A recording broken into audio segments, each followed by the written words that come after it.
The phone would ring in the dead of night, jolting awake some of the Soviet Union's most celebrated writers from uneasy sleep, and on the other end of the line would be a voice they instantly recognized with a mixture of terror and strange pride. Joseph Stalin himself was calling, sometimes at 2 in the morning, sometimes at 4, wanting to discuss literature, poetry, translations, or simply to chat about matters that seemed trivial compared to the weight of power he wielded over a sixth of the Earth's landmass. Why would the leader of a superpower, a man who commanded armies and shaped the fates of millions, spend his sleepless nights telephoning poets and novelists? And what did these conversations reveal about the peculiar machinery of totalitarian control?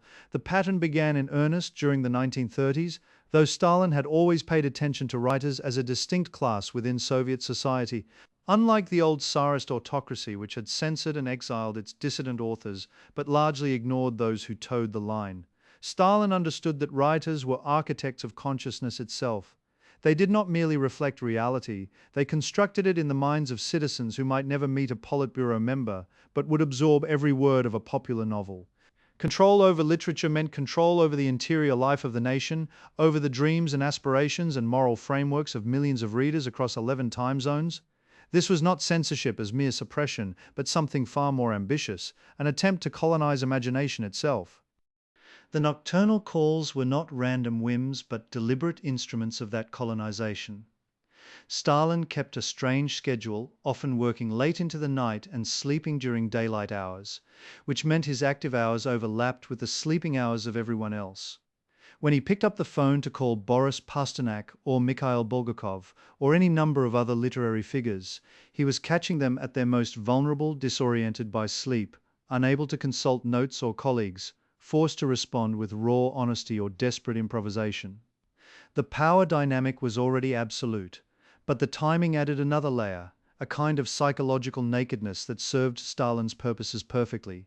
If you're watching this, you are part of a group that understands history is not just about treaties and battles, but about the small mechanisms of control that shaped how people thought and acted.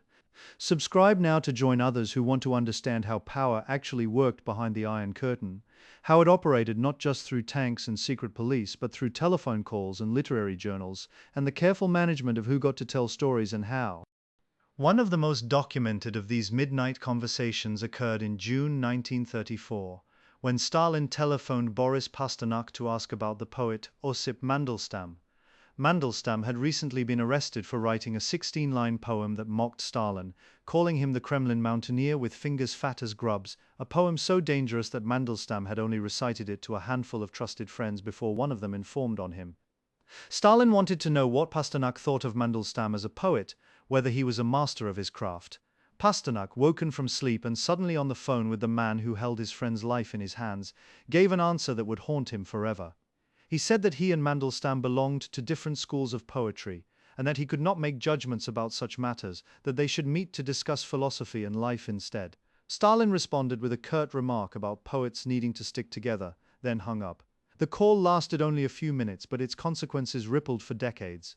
Mandelstam was initially spared execution and sent into exile instead, though he would die in a transit camp 4 years later. Pasternak spent the rest of his life wondering if a different answer might have saved his friend, if a more forceful defense of Mandelstam's genius would have swayed Stalin or merely marked Pasternak himself for destruction.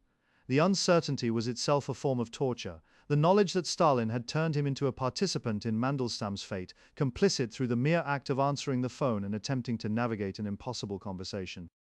But why call at all? Stalin could have simply ordered Mandelstam's execution or exile without consulting anyone. The phone call served multiple purposes beyond gathering information. It reminded Pasternak, and by extension every writer who would hear about this conversation, that Stalin was paying attention, that he read their work, that he knew who they were, and what they were writing, and who their friends were. It demonstrated that no one was too insignificant or too celebrated to escape his notice. It also positioned Stalin as a fellow participant in literary culture, a reader and critic with opinions about poetic schools and artistic merit, rather than merely a censor or executioner. This cultivation of a literary persona was central to Stalin's method. He had trained for the priesthood in his youth and retained a love of poetry, particularly Georgian verse, throughout his life. He read voraciously, marking up books with marginal notes, and he genuinely seemed to believe that literature mattered in ways that went beyond mere propaganda. At the same time, he understood that writers needed to believe their work had aesthetic value beyond its political utility, that they needed to feel like artists rather than bureaucrats, even as they were being bent to serve the state's purposes. The midnight phone calls fed this need, suggesting that Stalin engaged with their work seriously as literature, even when he was also evaluating it for political reliability. The writer who perhaps received the most attention from Stalin's nocturnal telephoning was Mikhail Bulgakov, the author of plays and novels that often depicted Soviet reality with uncomfortable irony. In April 1930, Bulgakov's situation had become desperate. His plays had been banned, he could not find work, and he was contemplating suicide or emigration. In a last desperate act, he wrote directly to Stalin and other Soviet leaders, asking either for permission to leave the country or for the chance to work. What happened next seemed impossible. Stalin himself called Bulgakov at home on April 18, 1930, in the late afternoon on this occasion rather than the middle of the night. The conversation was bureaucratic in tone but extraordinary in substance. Stalin asked whether Bulgakov really wanted to leave the Soviet Union. Bulgakov, caught completely off guard, said that he had thought about it, but that a Russian writer could not live outside Russia. Stalin then asked if Bulgakov had applied for work at the Moscow Art Theatre. Bulgakov said he had applied but been rejected. Stalin said he thought the application would now be accepted and suggested Bulgakov follow up. The call ended after a few minutes. Within days, Bulgakov was indeed hired by the theatre as an assistant director, saving him from destitution and suicide. The salvation came with invisible chains attached. Bulgakov now owed his livelihood directly to Stalin's personal intervention, a fact that everyone in the literary world would know. Every line he wrote afterward would be written in the shadow of that debt, with the knowledge that what Stalin had given could be taken away just as arbitrarily. The phone call had transformed Bulgakov from a dissident into a dependent, from someone whose opposition had to be suppressed into someone whose gratitude could be exploited. It was a masterpiece of control that required no violence, no arrest, just a brief conversation and a practical favor. Stalin repeated this pattern with other writers, calling to discuss translations, to ask opinions about specific passages in their work, to inquire about their health or their families. The calls were unpredictable enough to keep writers in constant anticipation, but frequent enough to seem like a genuine relationship rather than random terror. Some writers never received a call and spent their careers wondering why they had been overlooked, whether their work was beneath notice or whether they were under suspicion. Others received one call and spent years hoping for or dreading a second. The uncertainty itself became a tool of management. The content of these conversations varied wildly. Sometimes Stalin genuinely wanted information or opinions. He asked writers about foreign authors, about the quality of Russian translations of Shakespeare or Goethe, about regional dialects and folklore. He sometimes tested them, asking questions to which he already knew the answer to see if they would be honest or would tell him what they thought he wanted to hear. Other times the calls seemed purely performative, designed to create a story that would circulate through the writers' community and reinforce the image of Stalin as engaged and omnipresent. Declassified records from the Soviet archives reveal that Stalin kept files on major writers, with reports from the NKVD about their private conversations, their social circles, their drinking habits, and romantic entanglements. He would sometimes reference information in his phone calls that could only have come from surveillance, letting writers know indirectly that they were being watched. A casual mention of a dinner party 2 weeks earlier, a reference to an unpublished manuscript, these details dropped into conversation, served as reminders that privacy was an illusion, and that Stalin's interest in literature extended into every corner of a writer's life. The institutional structure of Soviet literary life amplified the effect of these personal interventions. Writers belonged to the Union of Soviet Writers, established in 1934, which controlled access to publication, housing, sanatoriums, and other privileges. The Union enforced the doctrine of socialist realism, which required literature to be realistic in form and socialist in content, to depict life not as it was, but as it should become under socialism, to show positive heroes building the future. Writers who conformed could live comfortably by Soviet standards.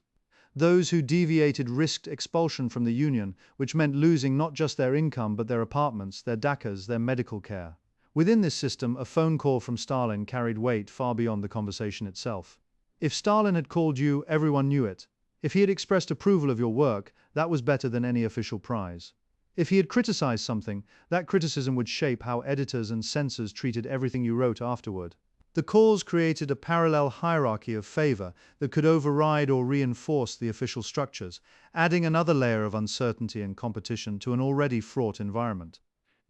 The terror of the late 1930s, the Great Purge that consumed hundreds of thousands of Soviet citizens, including many writers, existed in tension with these personal phone calls. Stalin was simultaneously calling writers to discuss poetry and signing execution lists that included their names. Isaac Babel, one of the greatest short story writers of the 20th century, was arrested in May 1939 and executed in January 1940. Vsevolod Meyerhold, the innovative theatre director, was arrested in June 1939 and executed in February 1940 after being tortured into signing a false confession. The poet Nikolai Zabolotsky spent years in the Gulag. The list goes on, dozens of significant literary figures destroyed during the same period when Stalin was cultivating his image as literature's attentive patron.